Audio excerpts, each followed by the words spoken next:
చదువుకోమని చెప్పి స్కూలుకి పంపిస్తుంటే వాళ్ళకి చదువు విలువ ఒక ఆట బొమ్మలాగా అనిపిస్తుంది. కానీ కొన్ని కొన్ని సినిమాలు ఉన్నాయి. మాస్టర్ సినిమా ఉంది కదా, దాంట్లో చదువు గురించి అంత బాగా చెప్పారు. మళ్ళీ ఈ మధ్య యూట్యూబ్లో హల్చల్ చేసింది కదా, యూట్యూబ్లో ఇన్స్టాగ్రామ్లో. ఒకప్పుడు నన్ను పక్కన కూర్చోడానికి కూడా కూర్చొనిచ్చేవాళ్ళు కాదు అని, చాలా లేని ఫ్యామిలీ అంట. ఇప్పుడు పోలీసు ఎస్ఐ అయ్యారంట. ఆయన పక్కన గన్మ్యాన్లు ఎంతో రెస్పెక్ట్ ఇచ్చేవాళ్ళు ఉన్నారని చెప్పారు.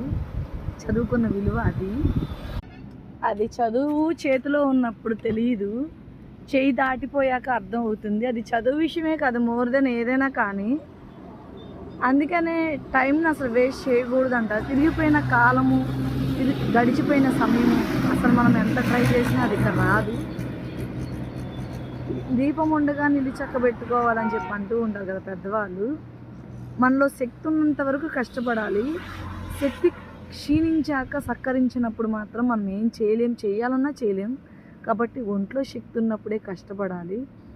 మన బిడ్డలకి సపోర్ట్గా ఉండాలి. వాళ్ళు రెక్కలు వచ్చే వరకు మనం వాడిని చాలా క్షేమంగా కాపాడితే వాడికి కావాల్సింది ఇస్తూ ఉంటే రేపొద్దున మా రెక్కలు పడిపోయినా కూడా వాళ్ళే సహాయపడతారు. కానీ ఈరోజు సహాయపడకుండా మనం ఉంటే రేపొద్దున బిడ్డలు ఎలా చూస్తారు? ఇప్పుడు అంతా డబ్బుదే, పిల్లలకు మంచి చెడు చూసి వాళ్ళు కోరింది ఇస్తేనే రేపొద్దున మనం అలా చూస్తారు. ఈరోజు మనం ఇవ్వలేదా వాళ్ళు మనం చూడరు. ఎక్కడైనా చూడండి, ఫ్రెండ్స్కి అడగగానే డబ్బులు కానీ హెల్ప్ కానీ చేస్తేనే వాళ్ళు మన హెల్ప్ చేస్తారు. వాళ్ళు హెల్ప్ చేయకపోతే మనకి చెయ్యరు, మన ముఖం కూడా తిరిగి చూడరు. డబ్బు ఉంటేనే ఏ స్నేహాలని, ఏ బంధాలని, ఏ రిలేషన్స్ ఏదైనా కానీ డబ్బు ఉంటేనే విలువ. అది ఇంట్లోనైనా బయటైనా ఎక్కడైనా. అది డబ్బు సంపాదించాలి అంటే నీలో పట్టుదల ఉండాలి, చదువు ఉండాలి. చదువు లేకపోతే పట్టుదల ఉన్నా ఆటోమేటిక్గా నెట్టుకెళ్ళిపోవచ్చు. కానీ చదువుకోండి మా బాధ మీకు రాకూడదండి. ఇప్పుడు అర్థం అవ్వట్లా, సబ్జెక్టులు తప్పిపోయారు, చదువు వాల్యూ తెలియదు. కానీ తెలిసే టయానికి చేతిలో ఉండదు. ఏం చేస్తాం? కన్నాం కాబట్టి. ఏదైనా కానీ వాళ్ళు కోప్పడినా, తిట్టినా, అరిచినా చెప్పడం మాత్రం మానలేము.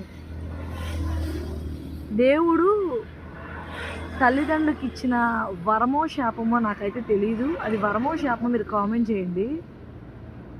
వాళ్ళని చంపినా, నరికినా, విషం పెట్టినా బిడ్డల యోగక్షేమాలు మాత్రమే కోరుకుంటారు. పోతే పోనీ బిడ్డ బాగుండాలి. నన్నేగా చంపింది, నన్నేగా నరికింది అంటారు. కరెక్టా?